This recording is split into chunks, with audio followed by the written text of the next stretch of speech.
오늘 함께 볼 말씀은 시편 103편. 시편 103편입니다.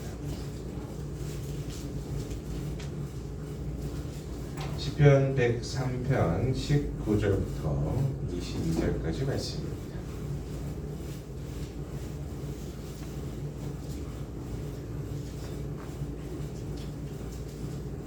문이 닫힌 건 아니죠?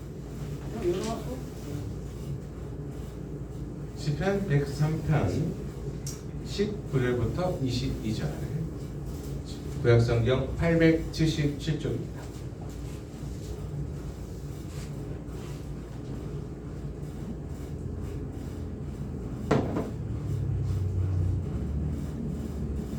한 목소리로 같이 읽도록 하겠습니다. 같이 읽습니다.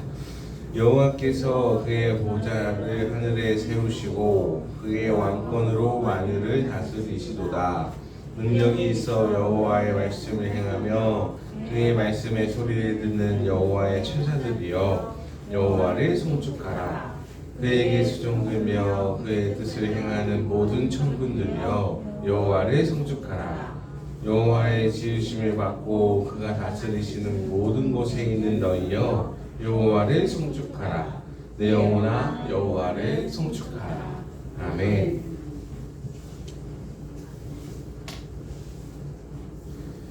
우리가 함께 읽은 시편 103편 19절 22절 말씀은 모든 것의 근원이신 하나님께서 우리 인생을 얼마나 섬세하고 아름답게 통치하고 계신가, 연주하고 계신가를 보여주는 말씀입니다.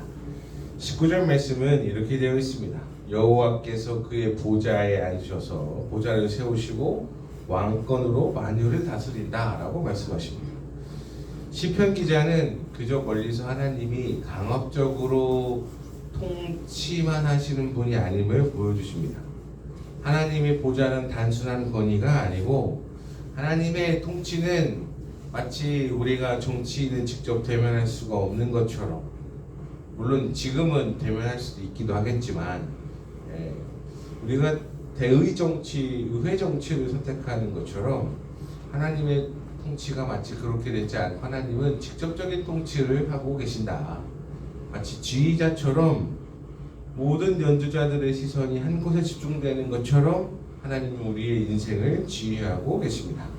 그래서 하나님은 그 보좌에 앉으셔서 왕권으로 만유를 다스리신다라고 표현을 하세요.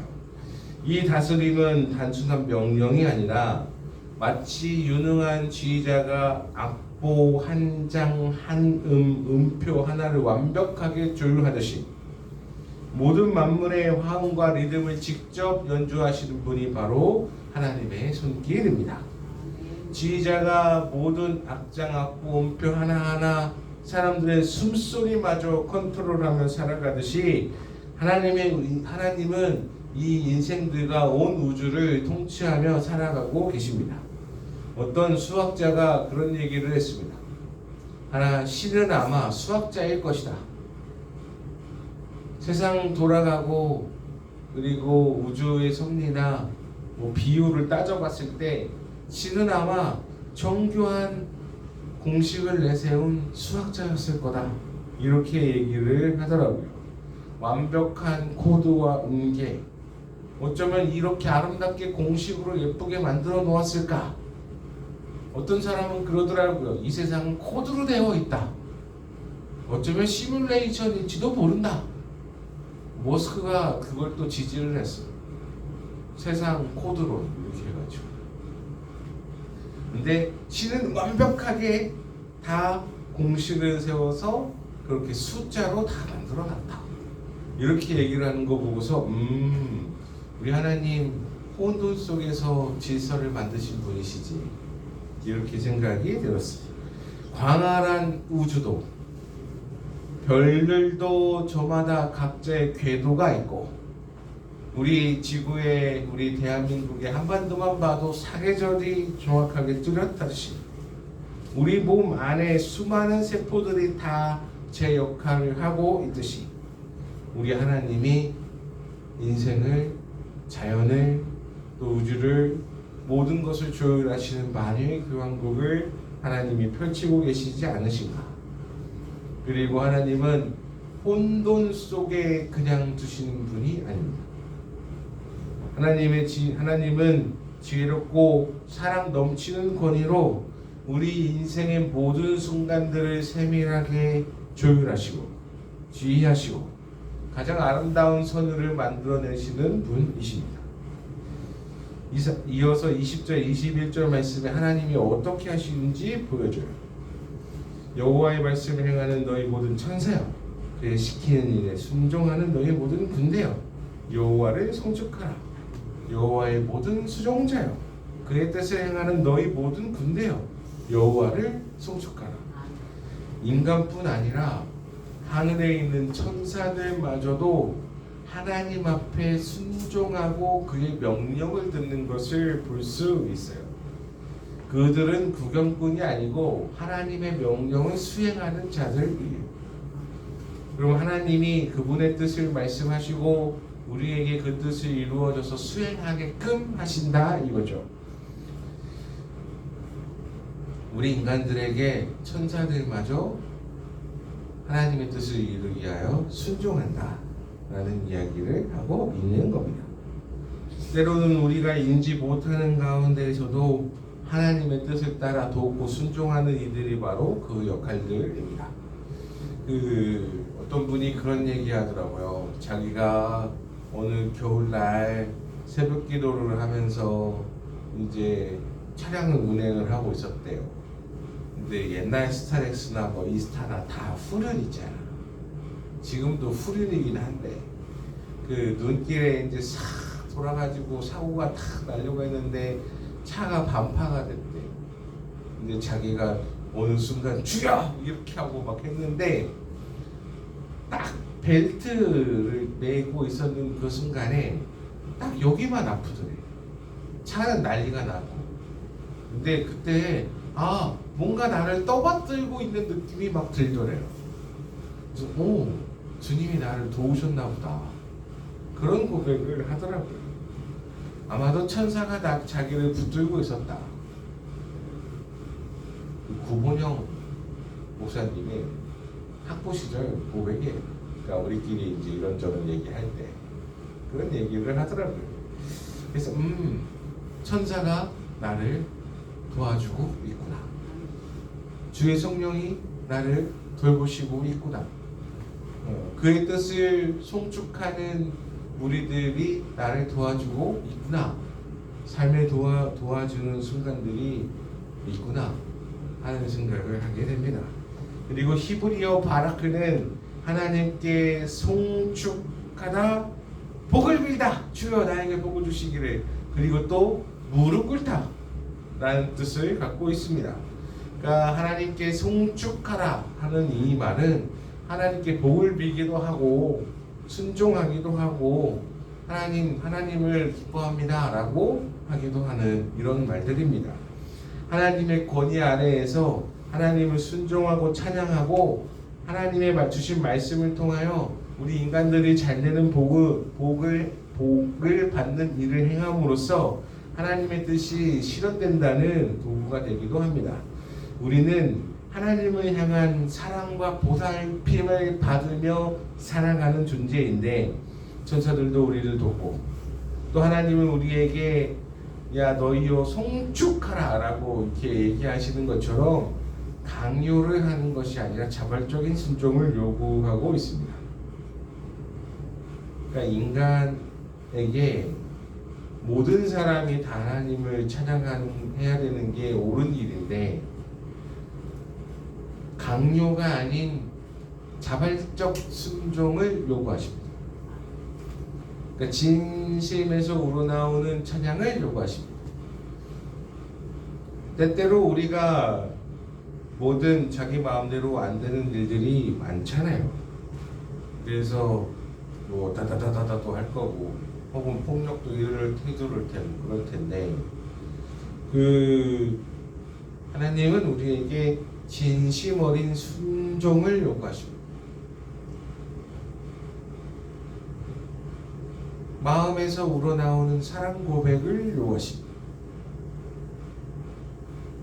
만약에 하나님이 인간 각 개인들에게 자유의지를 떠나 주님의 강권적인 개입하심만 존재한다면 아마도 100%다 믿고 살겠지.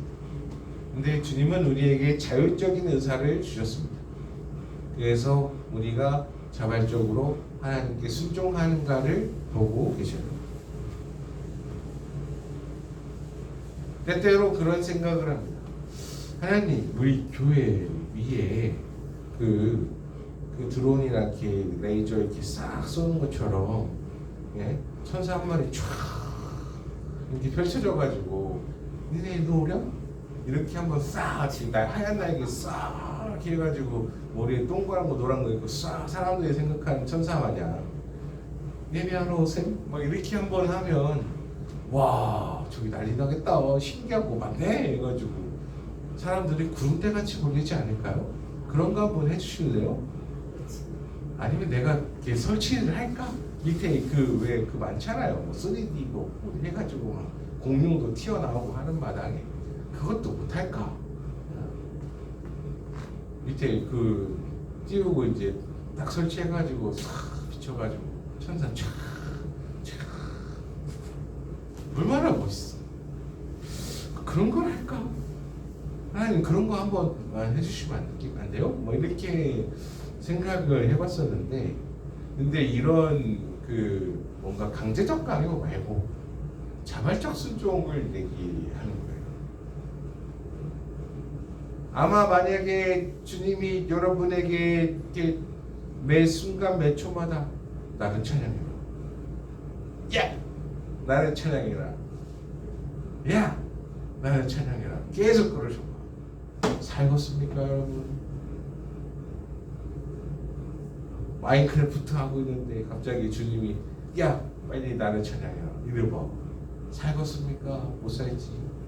우리에게 자발적 순종을 요구하십니다. 자발적 순종을 요구한다는 건 너희 피조를 받은 사람들아, 모든 군대야, 천사야, 누구야 너야 하나님을 송축하라 이렇게 얘기하고 있어요. 그리고 22절 말씀에 누가 이 연주에 포함되는가 딱 규정하고 있는데, 여호와께서 지으신 모든 곳에 있는 모든 피조물들아 여호와를 송축하라 라고 되어 있습니다. 바람도 자연도 나무도 새도 병아리도 강아지도 고양이도 심지어 아프리카 사막에 있는 코끼리도 하나님을 송축해야 합니다. 심지어 미물들마저 하나님을 송축합니다. 근데 하물며 하나님의 형상대로 지으심을 받은 우리가 하나님을 송축해야 함이 마땅하지 않겠습니까? 그리고 우리를 향해서 깊은 내면에서부터 하나님을 찬양하라고 얘기합니다. 우리의 삶, 우리의 주신 모든 순간들 다 하나님의 선물이고 은혜인데 우리가 하나님을 찬양하지 않을 리가 없죠. 그리고 또 주님을 향한 사랑의 고백의 순간들이 있다면 그 순간들이 소중한 거예요. 그저께는 이제 걸어가다가 하나님 찬양해야지 하면서 살살 노래하면서 걸어갔어. 근데 그 옆에서 어떤 소리가 들렸냐면 나 혼자 흥얼거리고 이제 주님은 산 같아서 여전히 거기 계시네 뭐 이러면서 막 가고 있는데 그 옆에서 찬양하라 누가 이러더라고. 그래서 저분도 나랑 똑같은 사람이구나. 그러고 지나갔어요. 하나님은 우리에게 자유를 빼앗아서 억압이나 강제로 하시는 것이 아니라 하나님은 우리에게 맡겨진 인생을 하나님을 향한 아름다운 악기로 하나님을 연주하기를 원하십니다. 아멘. 하나님이 우리에게 어떤 때에는 포르테 아니면 메조 포르테 아니면 안단테 이렇게 하실 수도 있지. 어떤 때는 아주 빠르게, 어떤 때는 느리게, 아니면 조금 늘려서 이렇게 하실 수도 있어요. 다양한 순간들이 삶의 순간에 많지. 그러나 하나님이 우리를 늘 지휘하고 계신다는 걸 믿고 신뢰하고 하나님 앞에 늘 붙잡혀 살아가는 사람들 되시기를 주님의 이름으로 축복합니다. 마지막으로 요트의 그 바람을 타고 요트를 순행하는 어떤 항해사의 이야기인데 늘 1등을 하는 사람이 있었어요. 근데 그 양반이 힘도 셌겠지. 예, 뭐 보니까 우락부락 하더만. 근데 그 양반이 하는 말이 뭐냐면 나는 바다와 싸우려 하지 않는다. 나는 바다가 엄청 힘센 걸 안다. 나는 바다보다 힘이 세지 않다는 것도 안다. 하지만 바람이 불 때 바다의 물결이 혹은 바람이 내 요트를 향하여 힘을 주려고 할 때 나는 그때 잘 순응한다. 그때 더 힘을 낸다. 이게 나의 기술이고 능력이다. 이렇게 얘기를 하더라고요. 하나님의 왕권 아래 하나님이 이끄시는 그 순간들 아래 하나님이 우리 인생을 연주하고 계신다는 걸 기억하고 주님이 우리에게 지혜 주시는 때 그 지혜를 받고 실천하고 또 주님이 우리를 조율하실 때에 거부하지 말고 조율받고 또 소리를 내라고 하실 때에 소리를 내는 은혜가 있기를 바랍니다. 모든 만물을 연주하시고 우리의 인생을 이끄시는 하나님의 권위를 찬양하며 우리 영혼이 하나님의 지휘 아래 순종하여 아름다운 삶의 연주가 되시기를 예수 그리스도의 이름으로 간절히 축원합니다. 기도하겠습니다. 하나님 아버지 감사합니다. 우리를 도우셔서